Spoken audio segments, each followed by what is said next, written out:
برادران عزیز، ایک سورہ فاتحہ خواجہ یونس حسین شہید اور بیگم ثریا یونس اور اپنے اپنے مرحومین کو ذہن میں رکھتے ہوئے بسم اللہ الرحمن الرحیم الحمدللہ رب العالمین ایاک نعبد و ایاک نستعین صراط الذین انعمت علیہم غیر المغضوب علیہم بسم اللہ الرحمن الرحیم قل هو اللہ احد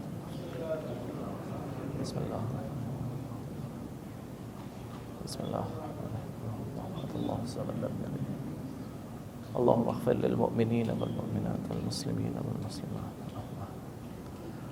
اللهم العلي العظيم اعوذ بالله السميع العليم من الشيطان اللعين الرجيم بسم الله الرحمن الرحيم الحمد لله الذي لا يبلغ مدحته القائلون ولا يحصي نعماءه العادون ولا يؤدي حقه المجتهدون الذي فطر الخلائق بقدرته ونشر الرياح برحمته ثم الصلاة والسلام والتحية والإكرام على أشرف الخلائق أجمعين حبيبنا وحبيب إله العالمين سيد الأولين والآخرين أبي القاسم المصطفى محمد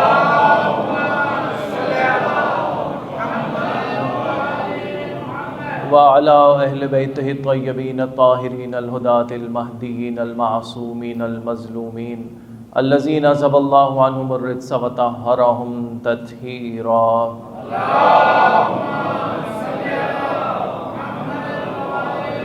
أما بعد فقد قال الله عز اسمه في محكم كتابه ومتقن خطابه بسم الله الرحمن الرحيم وعد الله الذين آمنوا منكم لَيَسْتَخْلِفَنَّهُمْ فِي الْأَرْضِ كَمَا اسْتَخْلَفَ الَّذِينَ مِنْ قَبْلِهِمْ صدق اللہ العلی العظیم۔ صلوات بھیجیے گا محمد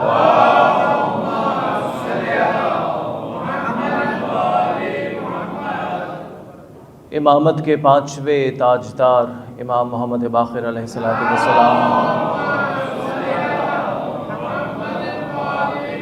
شب شہادت ہے، اور امام کے تعارف سے چند کلمات آپ کے اذہان کے گوش گزار کرنے ہیں۔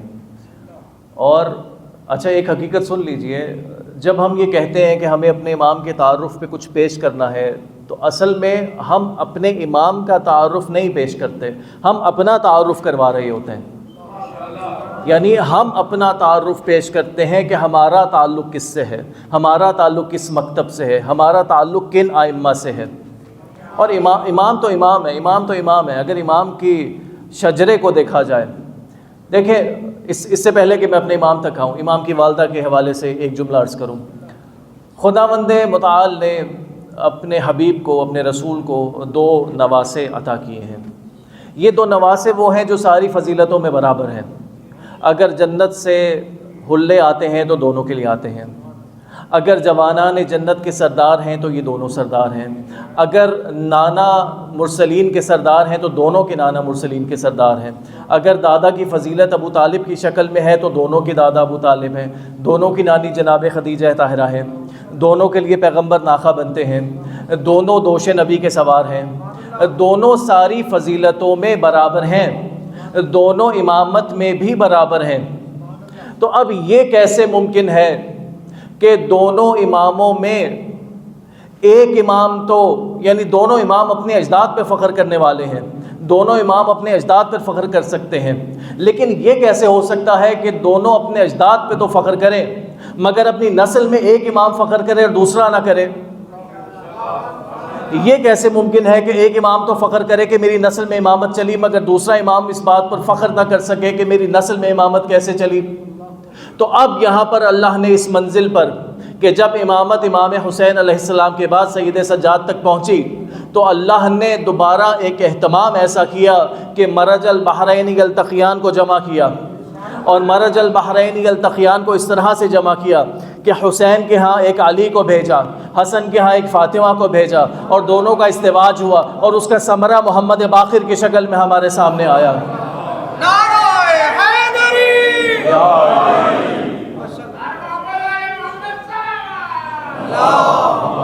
صلی علی محمد۔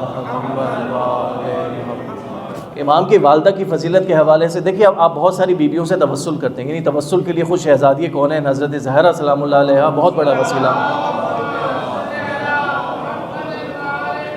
توسل کے لیے جناب ام البنین بہت بڑا وسیلہ، توسل کے لیے بی بی خدیجہ طاہرہ بہت بڑا وسیلہ، توسل کے لیے بی بی معصومہ کم بہت بڑا وسیلہ۔ ایک اور بی بی کا توسل آج لیتے جائیے گا، اس بی بی سے کبھی توسل کر کے دیکھیے گا۔ اچھا، کبھی ایسا ہوتا ہے کہ ہم کسی شخصیت کا نام لیتے ہیں اور شجرہ بتاتے ہیں، صرف شجرہ فضیلت کے لیے کافی نہیں ہوتا۔ جیسے میں کہوں کہ حضرت حمزہ ابن عبد المطلب یہ نام ہے، اب مجھے فضیلت بتانی پڑے گی کہ یہ سید الشہداء ہیں جنہیں پیغمبر نے جنگ احد کے بعد سید الشہداء قرار دیا۔ اب اگر میں صرف نام لوں کہ حضرت مسلم بن عقیل، تو صرف مسلم بن عقیل اگرچہ فضیلت کے لیے کافی ہے مگر مکمل کافی نہیں ہے، مجھے یہ بتانا پڑے گا کہ یہ سفیر حسین ابن علی ہیں۔ لیکن یہ جو بی بی ہیں، بی بی فاطمہ بنت حسن سلام اللہ علیہا، ان کا صرف شجرہ بیان کرنا فضیلت کے لیے کافی ہے۔ اولین و آخرین میں کسی اور بی بی کو وہ فضیلت نہیں ملی جو اس بی بی کے حصے میں آئی۔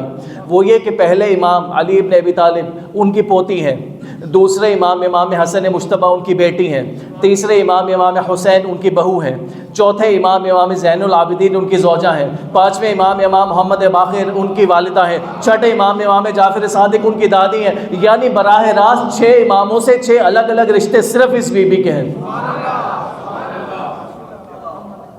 اور یہ رشتے ہیں اور اس بی بی کی اپنی شان اور اپنی فضیلت اتنی ہے کہ واقعہ آپ نے سنا ہوگا، اصول کافی میں درج ہوا کہ جب ایک مرتبہ یہ بی بی ایک مقام پہ تشریف فرما تھی، ایک دیوار کو دیکھا، وہ دیوار گرنے لگی، بی بی نے دیوار کی طرف اشارہ کیا، اشارہ کر کے کہنے لگی تجھے حق مصطفیٰ کی قسم ابھی تجھے خدا نے گرنے کی اجازت نہیں دی، دیوار اپنی جگہ ٹہری رہی۔ یہ صرف اس خاندان کی بیویوں کی فضیلت ہے کہ ایک بی بی نے ہاتھ کے اشارے سے دیوار کو روکا، دوسری نے قدموں کی آہٹ سے دیوار کو شگافتہ کیا۔ صلوات بھیجیے گا یا اللہم صلی علی محمد اور اس کے بعد جب امام سجاد واپس آئے تو امام نے 100 دینار صدقہ دیا۔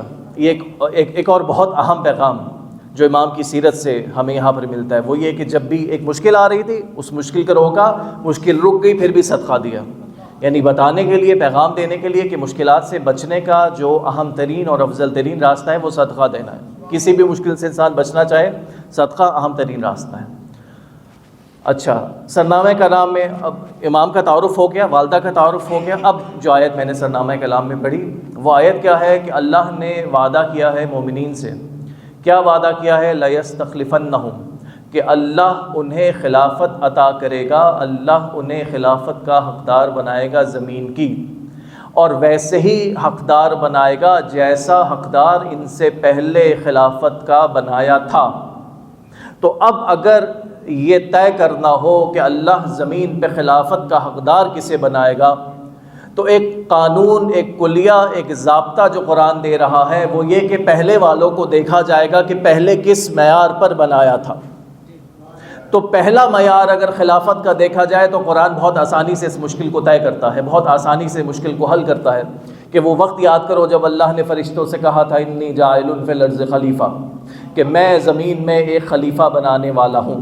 تو پہلا خلیفہ بنانے کا معیار، پہلا خلیفہ بنانے کا قانون، پہلا خلیفہ بنانے کا ضابطہ جو قرآن نے مقرر کیا جب فرشتوں نے اعتراض کیا کہ یہ زمین میں فساد کرے گا، تو قرآن نے کیا کہا؟ خدا نے آگے بڑھ کر کہا جو میں جانتا ہوں وہ تم نہیں جانتے اور تم ان کے اسماء بتاؤ۔ واقعہ سنانا مقصود نہیں ہے، صرف ایک نتیجہ عرض کرنا ہے۔ تو جب اللہ نے فرشتوں سے کہا کہ ان کے نام بتاؤ، فرشتے نہیں بتا سکے اور آدم نے سارے نام بتا دیے، تو جیسے ہی آدم کے علم کی فضیلت خدا نے فرشتوں پہ ثابت کی، اللہ نے حق خلافت واضح کر دیا کہ اللہ نے خلافت کو اس بنا پر عطا کیا ہے کہ اللہ نے آدم کو علم کی فضیلت بخشی ہے۔ تو معیار خلافت اللہ نے علم کو رکھا۔ تو اب اگر ایک نبی کا علم، ایک نبی ہے آدم، پہلے نبی ہے آدم، اگر ایک نبی کا علم آدم کو خلافت کا حقدار بنا سکتا ہے تو میرے پانچویں مولا کی فضیلت یہ ہے کہ اللہ کے رسول نے انہیں کہا کہ باقر العلوم النبیین، کہ اولین و آخرین میں تمام انبیاء کے علوم کو شگافتہ کرنے والے ہیں۔ ایک آدم کی فضیلت علم تھی، یا علی، ایک آدم کی فضیلت علم تھی۔ محمد باقر کے لیے اللہ کے رسول نے کہا کہ وہ تمام علوم نبیین کو شگافتہ کرنے والے ہیں۔ اس سے پہلے امام حسین کی فضیلت یہ تھی، جب آپ زیارت پڑھتے ہیں زیارت وارثہ السلام علیکہ یا وارث آدم صفوت اللہ، کہ تمام انبیاء کی وراثت کو بچانے والے حسین ہیں، تمام انبیاء کی وراثت کو بچانے والے حسین ہیں، مگر انبیاء کے علم کو ظاہر کرنے والے محمد باقر ہیں۔ تو یہ پہلی فضیلت جو قرآن نے بیان کی۔ اچھا ایک اور جملہ یہاں پر عرض کروں، پیغمبر نے یہ جملہ کب کہا تھا؟ اگر ہم پیغمبر کے آخری سال میں بھی اس جملے کو قرار دیں تو پیغمبر کی جو ظاہری حیات ہے وہ 11 ہجری تک ہے۔ 11 ہجری میں پیغمبر اس دنیا سے تشریف لے جاتے ہیں، اور حضرت امام باقر کی جو امامت کا آغاز ہے یہ ہوتا ہے 95 ہجری میں۔ اچھا یہ ہمارے وہ پہلے امام ہیں اور واحد امام ہیں جن کا جو سن ہے وہ تھوڑا زیادہ تھا، یعنی 37 برس کی عمر میں ان کی امامت کا آغاز ہوتا ہے۔ تو امام باقر کی امامت کا آغاز ہو رہا ہے 95 ہجری میں۔ اللہ کے رسول دنیا سے گئے 11 ہجری میں، اور اس وقت اللہ کے رسول دنیا سے جاتے ہوئے کہتے ہوئے گئے کہ میرا جانشین وہ ہوگا جو باقر العلوم النبیین ہوگا، جو علم انبیاء کو شگافتہ کرنے والا ہوگا۔ یعنی رسول یہ کہنا چاہتے ہیں کہ اگر میرے جانے کے 85 برس کے بعد بھی تمہیں علم نبوت چاہیے تو میرے جانشین کے سوا کہیں اور نہیں ملے گا۔ اگر رسول کا علم 85 برس بعد بھی جانشین سے ملے گا تو فوراً بعد کسی اور سے کیسے مل سکتا ہے؟ صلوات بھیجیے گا محمد و آل محمد۔ تو قرآن نے خلافت کا جو پہلا معیار بتایا وہ علم بتایا۔ دوسرے معیار پہ آئیے جو جناب طالوت کے لیے آیات نازل ہوئی کہ اللہ نے 2 چیزیں عطا کی، ایک علم عطا کیا اور جسم عطا کیا، یعنی شجاعت عطا کی، قوت عطا کی۔ تو 5ویں امام کا علم پیغمبر کی زبانی واضح ہے کہ باقر العلوم النبیین ہے۔ 5ویں امام کی شجاعت، واقعہ آپ سنتے ہیں کہ حشام نے ایک مرتبہ امام کو دربار میں بلایا اور کہا کہ اب میں اپنے انداز میں اگر پیش کروں تو آپ کے اجداد تو بڑے شجاع تھے، آپ کے اجداد تو بڑے بڑے بہادر تھے، بڑے بڑے تیر چلانے والے تھے، بڑی بڑی جنگوں کو جیتنے والے تھے، آپ بھی تیر کمان چلا لیتے ہیں۔ امام نے فرمایا نشانہ باندھ، اور جب اس نے امام پہ اصرار کیا اور امام نے نشانہ باندھا تو امام نے چلے میں تیر کو کھینچا، اور جیسے ہی تیر کو کھینچا تو ٹھیک عین نشانے پہ تیر جا کے لگا، جیسے ہم آج کی زبان میں بلز آئی کہتے ہیں، تو عین نشانے پہ تیر جا کے لگا۔ امام نے دوسرا تیر اٹھایا اور دوسرا تیر اٹھا کر ایسے پھینکا کہ وہ پہلے کی پیکان کو چیرتا ہوا پیوست ہوا، اور تیسرا تیر اٹھا کے اسی جگہ پہ لگایا۔ 9 تیر امام نے ایک ہی جگہ پر پیوست کیے، یعنی یہ وہ ہستی ہے جو علم کے بھی وارث ہے، شجاعت کے بھی وارث ہے۔ صلوات بھیجیے گا محمد و آل محمد۔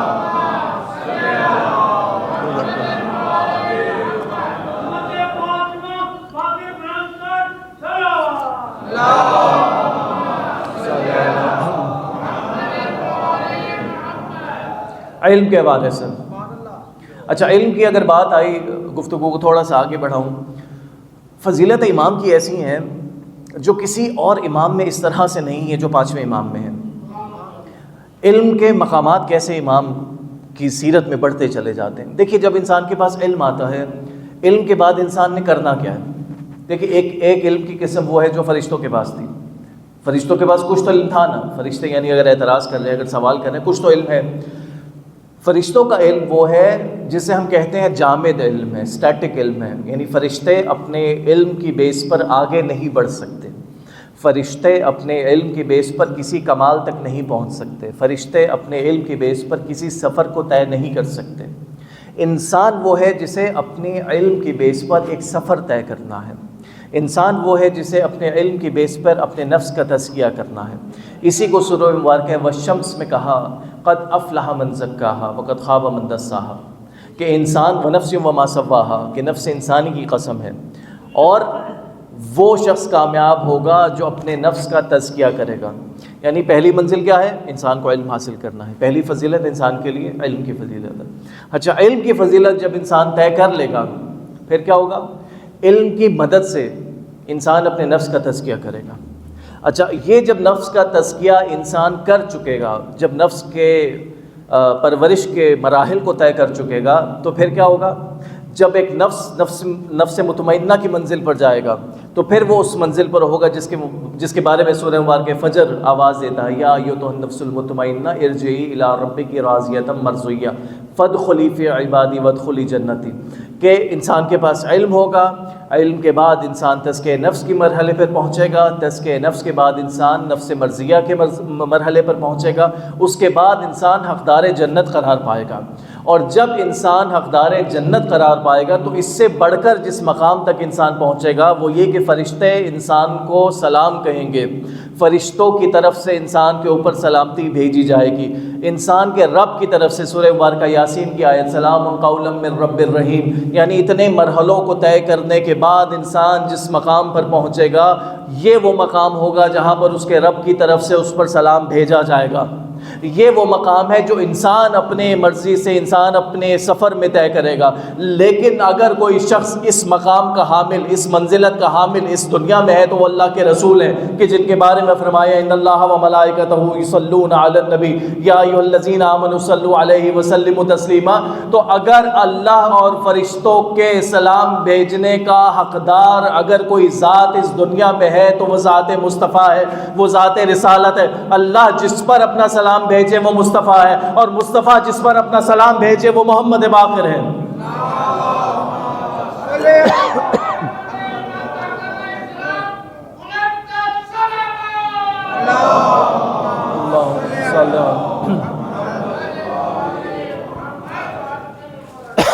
یعنی انسان جن بلندیوں کو ایک سفر کے بعد طے کرتا ہے ان بلندیوں پر محمد مصطفیٰ فائز ہیں، اور وہ سلام جو اللہ اپنے رسول پر بھیجتا ہے، رسول وہ سلام اپنے فرزند محمد باقر علیہ السلام کو بھیجتے ہوئے دکھائی دیتے ہیں۔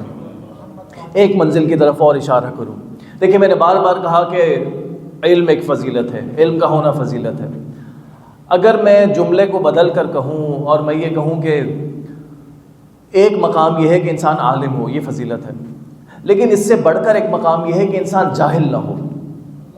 دیکھیے جب ہم یہ کہتے ہیں کہ فلاں شخص عالم ہے، کوئی صاحب ہیں، آپ نے کہا کہ فلاں صاحب جو ہیں وہ فزکس کے عالم ہیں، اچھا اب میں نے سوال کیا کہ فزکس کی بہت ساری برانچز ہیں، کلاسیکل فزکس الگ ہے، کوانٹم فزکس الگ ہے، یہ کس برانچ کے ماہر ہیں؟ اچھا آپ نے بتایا کہ اس برانچ کے ماہر ہیں، اس کا مطلب یہ کہ دوسری برانچ سے جاہل ہے،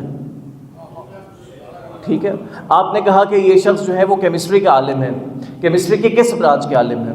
آپ نے کہا کہ یہ شخص میڈیسن کے عالم ہے، یہ شخص ڈاکٹر ہے، کس برانچ کے عالم ہے؟ تو جس برانچ کے عالم ہوں گے یہ بات حتمی ہوگی کہ اس کی غیر کے جاہل ہیں۔ تو عالم ہونا ایک فضیلت ہے، لیکن فضیلت کا کمال عالم ہونے میں نہیں ہے، فضیلت کا کمال اس بات میں ہے کہ انسان جاہل نہ ہو۔ غور نہیں فرما رہے، فضیلت کا ایک کمال یہ ہے کہ انسان عالم ہو، لیکن فضیلت کا اصل کمال یہ ہے کہ انسان جاہل نہ ہو۔ تو اگر ایک شخص کہتا ہے کہ میں فلاں چیز کا عالم ہوں، اس کا مطلب یہ، دیکھیں دنیا میں نون فیکٹس یعنی جو معلوم چیزیں وہ زیادہ ہیں یا غیر معلوم چیزیں زیادہ ہیں؟ غیر معلوم چیزیں زیادہ ہیں۔ اب اگر کوئی شخص یہ کہتا ہے کہ میں اس چیز کا عالم ہوں، اس کا مطلب یہ کہ باقی ساری فیلڈز کا جاہل ہے۔ تو اصل کمال عالم ہونا نہیں ہے، اصل کمال جاہل نہ ہونا ہے۔ یہی جملہ ہمیں نظر آتا ہے جب ایک عیسائی راہب، جب عیسائی پوپ سے ملاقات ہوتی ہے امام محمد باقر کی، اور وہ شخص پوچھتا ہے کہ آپ کا تعلق کس سے ہے؟ آپ کا تعلق امت عیسیٰ سے ہے یہ دوسری امت سے؟ امام نے فرمایا کہ امت مرحومہ سے، یعنی وہ امت جس پر رحم کیا گیا ہو۔ دوسرا سوال پوچھتا ہے کہ آپ اس امت کے عالموں میں سے ہیں یا جاہلوں میں سے؟ امام نے فرمایا جاہلوں میں سے نہیں ہوں، یعنی کوئی شعبہ ایسا نہیں ہے جس کا میں عالم نہ ہوں۔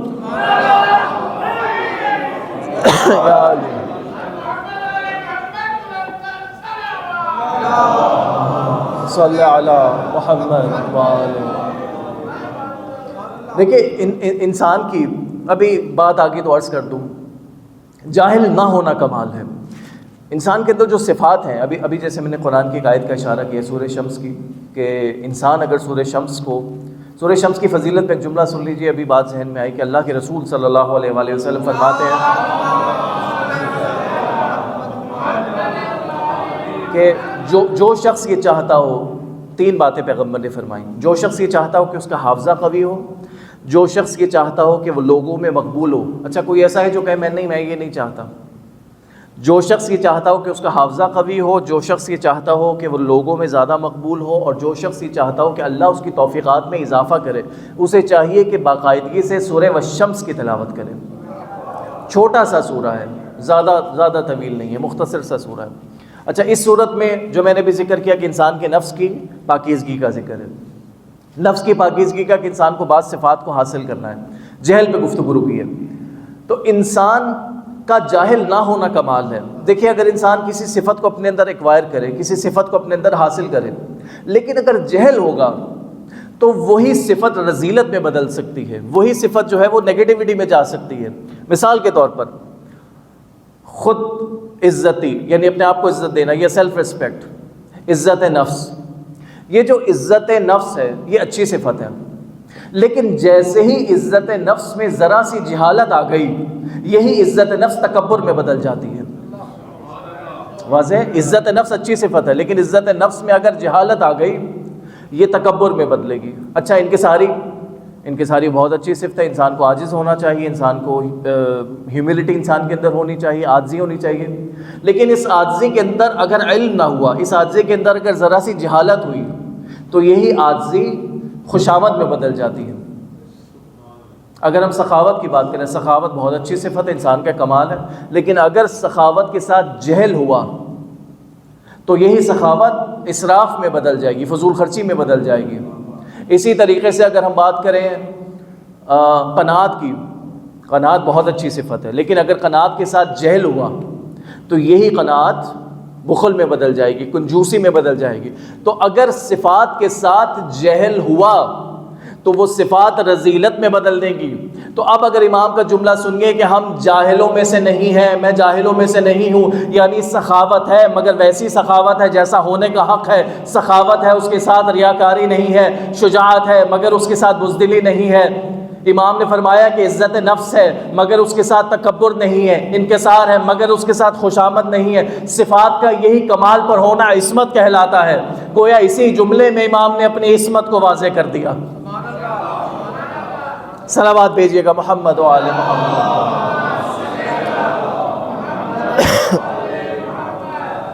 اب دیکھیے فضیلتوں کا سفر کیسے آگے بڑھتا ہے۔ امام نے صفات کا، یعنی امام نے کہا میں جاہلوں میں سے نہیں، اور صفات کا ذکر ہوا۔ علم کے ساتھ جس صفت کا ایک کمبینیشن ہے، علم کے ساتھ جس صفت کا ایک طرح سے آپ کہہ لیں کہ ایک جوڑا بنتا ہے، وہ حلم ہے۔ ایک روایت ہمارے پاس بہت خوبصورت موجود ہے امام حسین علیہ السلام سے۔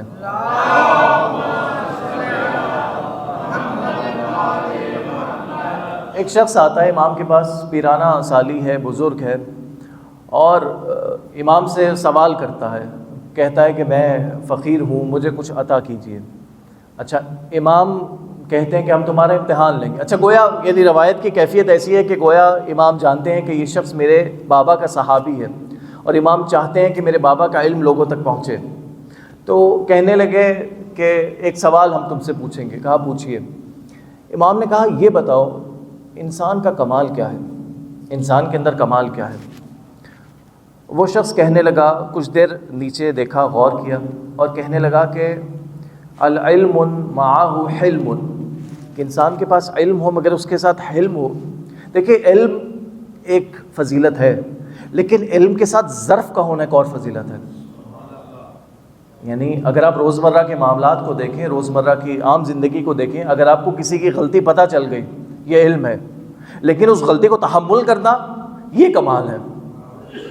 صرف علم کا ہونا کمال نہیں، علم کے ساتھ ایک ٹالرنس کا ہونا کمال ہے، علم کے ساتھ ایک رواداری کا ہونا کمال ہے۔ تو شخص نے کہا کہ علم، اس کے ساتھ علم۔ اچھا، امام نے پھر بات کو آگے بڑھایا، کہا اچھا اگر کسی شخص میں یہ نہ ہو، یعنی مزید فضیلت کیا ہے؟ تو وہ شخص کہنے لگا کہ مال معہ مروت، یعنی انسان کے پاس مال ہو مگر مروت ہو، آنکھ میں حیا ہو، شرم ہو، مال کے ساتھ شو آف نہ ہو، یہ دوسرا کمال ہے۔ اور امام حسین نے کہا کہ اچھا اگر کسی کے ساتھ یہ بھی نہ ہو تو کہا کہ فقر معہ صبر، انسان فقیر ہو مگر اس کے ساتھ صابر ہو، اس کے ساتھ صبر ہو۔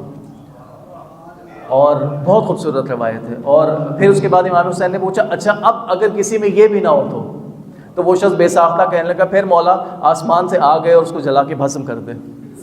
مولا مسکرانے لگے، گویا اس نے ٹھیک کہا کہ یہ شخص جو ہے وہ کسی کام کا نہیں اگر یہ تین چیزیں نہ ہو. اچھا اب دیکھیے گا کہ جو علم ہے یہ علم کے ساتھ ہونا کمال ہے، اور پانچویں امام کی ذات میں یہ کمال ہمیں کس سطح پر نظر آتا ہے. ایک شخص آیا جو شام سے تھا، اور گویا یعنی روایت کا انداز ایسا ہے کہ برین واش کیا گیا تھا، اور اس نے آ کر امام کے شان میں جسارت کی اور کہا کہ انت البقر. اچھا بقر کا معنی آپ جانتے ہیں، یہاں ترجمہ کرنا اچھا نہیں ہے، سورہ بقرہ اس کا معنی کیا ہے. تو امام نے تحمل سے جواب دیا، کہا نہیں تمہیں غلط فہمی ہوئی، انا باخر، میں باخر ہوں. ون لائنر خوبصورت جواب امام نے دیا. اچھا اب وہ شخص امام کو پرووک کرنا چاہتا تھا، غصہ دلانا چاہتا تھا. امام نے حلم کا مظاہرہ کیا. دوبارہ کہنے لگا کہ آپ تو ایک طباخ کے بیٹے، طباخ یعنی آپ ایک کھانا پکانے والی عورت کے بیٹے ہیں. گویا اس نے کہا کہ یعنی آپ کی والدہ کا کیا کوئی نعوذ باللہ کوئی فضیلت الکمال نہیں، عام گھر کی جیسے کھانا پکانے والی خواتین ہوتی ہیں اس کے بیٹے. امام نے فرمایا کھانا پکانا کوئی عیب نہیں ہے، گھر والوں کے لیے کھانا پکانا کسی قسم کا کوئی عیب نہیں ہے. امام نے تحمل کیا. اب جو تیسری بات اس نے کی، یعنی وہ آہستہ آہستہ اپنی گستاخی کے درجے کو بڑھا رہا تھا. جو تیسری بات اس نے کی وہ گویا امام کی والدہ کے کردار کے اوپر ایک اعتراض تھا.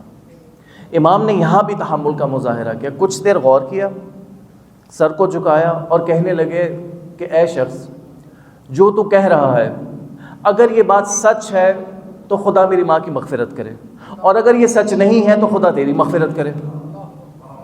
اب وہ شخص کام کیا اور کہنے لگا فرزند رسول مجھے کلمہ پڑھائیے، مسلمان ہونا چاہتا ہوں. آپ یقیناً اللہ کے رسول کے حقیقی وارث ہیں. ایک صلوات بھیجیے گا محمد و آل محمد.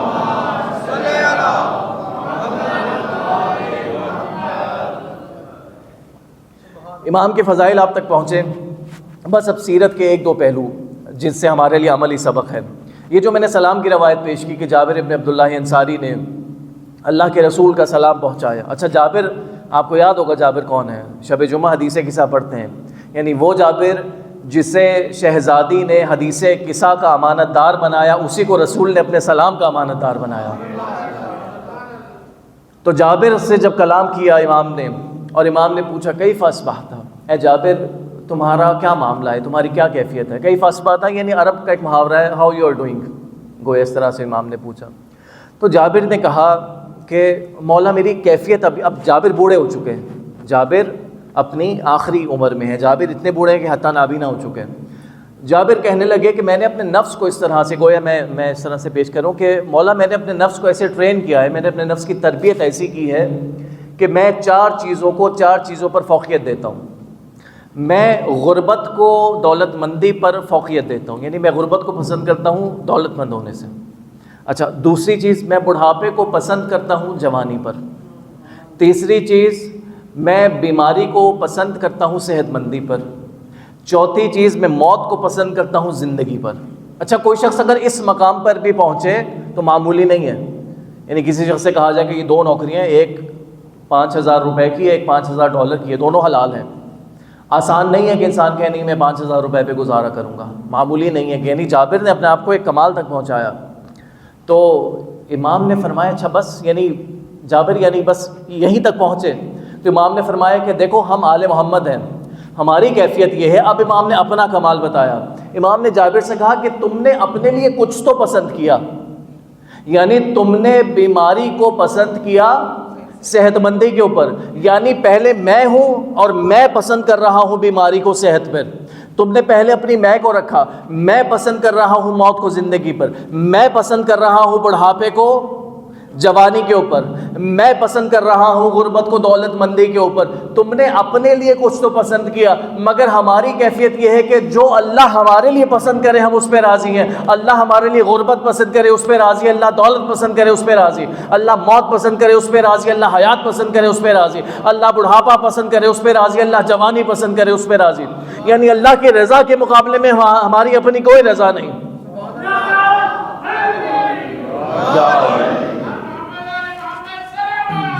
اللہم صلی علی محمد. اور ایک دو اور اشارے امام کی حیات سے کروں. دیکھیے یہ وہ امام ہے جو کربلا کے بعد امام سجاد کا دور ہے، اس کے بعد امام محمد باقر علیہ السلام کا دور ہے.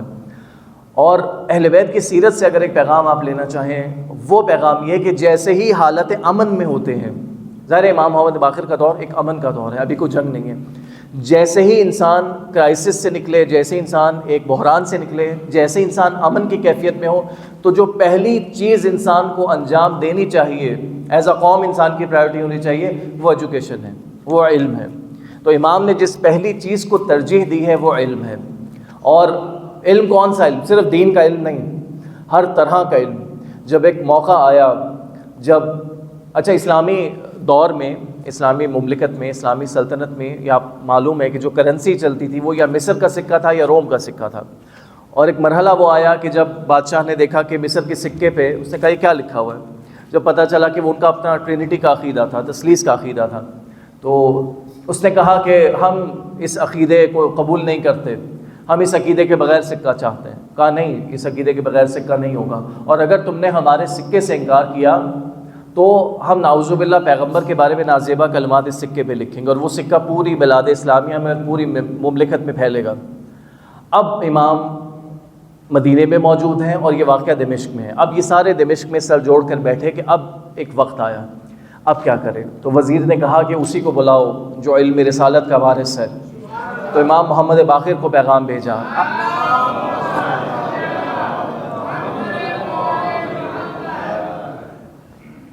اور کہا کہ امت پر ایک وقت پڑا ہے اور آپ کی ضرورت ہے۔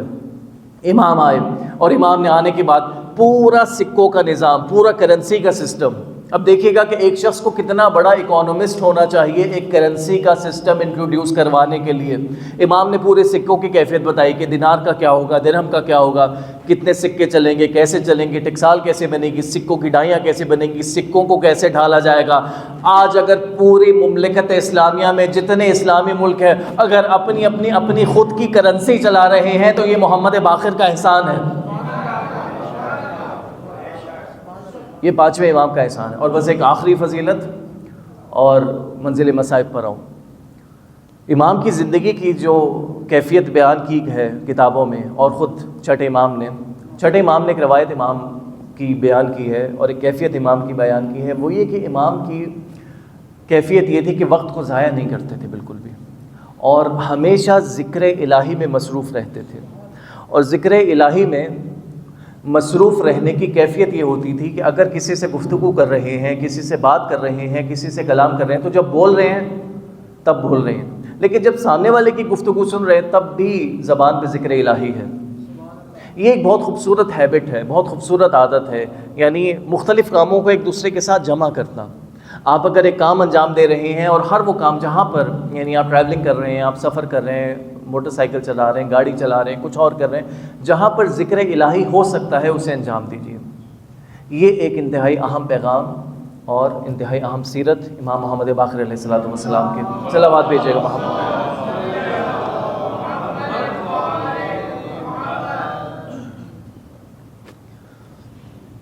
مگر جہاں امام کی فضیلتیں زیادہ ہیں، جہاں امام کے امتیازات زیادہ ہیں، یعنی یہ وہ امام ہیں، واحد امام ہیں جن کے بابا بھی امام ہیں، جن کے دادا امام حسین وہ بھی امام ہیں، جن کے نانا امام حسن وہ بھی امام ہیں۔ جہاں فضیلتوں میں امام کا امتیاز ہے، وہاں امام کی کچھ مصیبتیں بھی ایسی ہیں جہاں امام کا امتیاز الگ ہے۔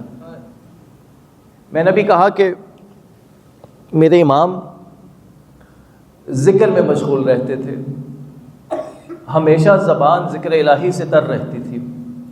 اچھا، یہ ذکر کب کب کرتے ہوں گے؟ جب کسی سے بات کر رہے ہیں تب ذکر کرتے ہوں گے، جب گھر میں ہوں گے تب ذکر کرتے ہوں گے، جب مسجد میں ہوں گے تب ذکر کرتے ہوں گے۔ مگر کتنا سخت ہوگا کہ جب خیمے جل رہے ہوں اور امام ذکر کر رہے ہوں، جب پھوپھیوں کے سروں سے چادریں اتر رہی ہوں اور امام ذکر کر رہے ہوں۔ مجھے نہیں پتا کہ کیسے ذکر کیا ہوگا، مگر شاید اپنے بابا کو دیکھ کر حوصلہ آیا ہوگا کہ جب ایک بار سرزمین کربلا میں زلزلے کے جھٹکے لگے اور سیاہ آندھیاں آنے لگی، سید سجاد نے کہا کہ پھوپھی اماں ذرا خیمے کا پردہ ہٹائیے۔ خیمے کا پردہ ہٹا، نیزے کے سر پہ باپ کا سر دیکھا، سید سجاد نے اپنا سر سجدے پر رکھا، کہا لا الہ الا اللہ حقا حقا اجرکم علی اللہ۔ پانچویں امام وہ امام ہے، ہمارا کوئی امام ایسا نہیں ہے جس نے بچپنے میں ایسے مصائب دیکھے ہوں، کسی امام نے بچپنے میں وہ مصائب نہیں دیکھے جو پانچویں امام نے دیکھے. جملہ بدل کر کہوں, کسی امام نے اپنی ماں کو بغیر چادر کے نماز پڑھتے نہیں دیکھا. کسی امام نے اپنی ماں کو جلتے ہوئے خیموں کی راکھ پہ نماز پڑھتے نہیں دیکھا. بچوں کے سامنے اگر ان کے ماں باپ پر ظلم ہو, بچوں کے سامنے اگر ان کے ماں باپ پر تشدد ہو, بچے کبھی اس منظر کو بھول نہیں سکتے. روایت آپ جانتے ہیں کہ امام حسن مجتبیٰ اپنی ماں کو یاد کر کے بہت روتے تھے. کسی نے پوچھا کہ فرزند رسول, آپ اپنی مادر گرامی کو یاد کر کے بہت روتے ہیں, آپ اتنا گریہ کرتے ہیں, آقا حسین اتنا گریہ نہیں کرتے. کہنے لگے کہ میں نے وہ دیکھا جو حسین نے نہیں دیکھا. میں بہت چھوٹا تھا, ایک شخص نے میری ماں پہ ہاتھ اٹھایا تھا. میں کہوں گا آقا حسن آپ نے ایک بار یہ منظر دیکھا, محمد باقر نے کربلا سے کوفہ, کوفہ سے شام باپ کو تازیانے لگتے دیکھا. سید سجاد وہ امام ہے جو 35 سال اپنے باپ کو روتے رہے, مگر محمد باقر حسین کو بھی روتے رہے, سجاد کو بھی روتے رہے. اجرکم علی اللہ. محمد باقر فرماتے ہیں, اپنے جد کو یاد کرتے ہوئے فرماتے تھے, کہا میرے جد کو ایسے ذبح کیا گیا, میرے جد کو ایسے قتل کیا گیا جیسے اللہ کے رسول نے جانوروں کو مارنے سے منع کیا ہے. اللہ کے رسول نے جانوروں کو مارنے سے منع کیا ہے. اللہ کے رسول نے حکم دیا ہے کہ ایک جانور ذبح ہو رہا ہو, کوئی دوسرا اس کے سامنے نہ ہو. میرا جب ذبح ہو رہا تھا, پھپھیاں ٹیلے میں دیکھ رہی تھی. ایک اور منزل, محمد باقر سے کسی نے پوچھا کہ جب آپ کے جد حسین گھوڑے سے گرے تو ذوالجناح ساتھ ساتھ طواف کرتے ہوئے کچھ کہہ رہا تھا. روایت کہتی ہے کہ وہ کہہ رہا تھا, آقا ایک آخری بار میرے پشت پر سوار ہو جائیے, اس کے بعد کوئی تیر نہیں لگے گا, اس کے بعد کوئی تازیانہ نہیں مارے گا. 6 ذی الحج کی رات آئی, شہادت کی رات ہے. امام کو 3 دن پہلے زہر دیا گیا ہے. 3 دن امام زہر کے اثر سے تڑپتے رہے. وصیتیں کی, وصیتوں میں ایک وصیت یہ تھی کہ مینا میں میرا ماتم کروانا, مینا میں میری مجلس کرنا, 7 سال تک مینا میں میرا ذکر کرنا. گویا کہنا چاہتے ہو کہ جب میرے مصائب کا ذکر ہوگا خود بخود حسین کے مصائب یاد آئیں گے. امام کے روح پرواز کی. امام جعفر صادق نے جنازہ تیار کیا. ایک جملہ عرض کروں, اے آقا جعفر صادق, یہ آپ کا مقدر ہے کہ جنازہ تیار کرنے کے لیے ہاتھ آزاد تھے. اللہ نے سید سجاد باپ کا جنازہ سامنے, ہاتھوں میں ہتھکڑیاں. آخری جملہ, جنازہ بقیع کی طرف بڑھا. ابھی بقیع میں جنازہ پہنچا, ماں نے استقبال کیا ہوگا. عجب نہیں محمد باقر نے ہاتھ جوڑ کر کہا ہو کہ دادی مجھے معاف کیجئے, میرا جنازہ بہت شان سے اٹھا, مگر آپ کے دونوں بچوں کے جنازے, ایک کا جنازہ تیروں سے چھلنی ہو کر واپس, دوسرے کے جنازے پہ گھوڑے دوڑتے رہے.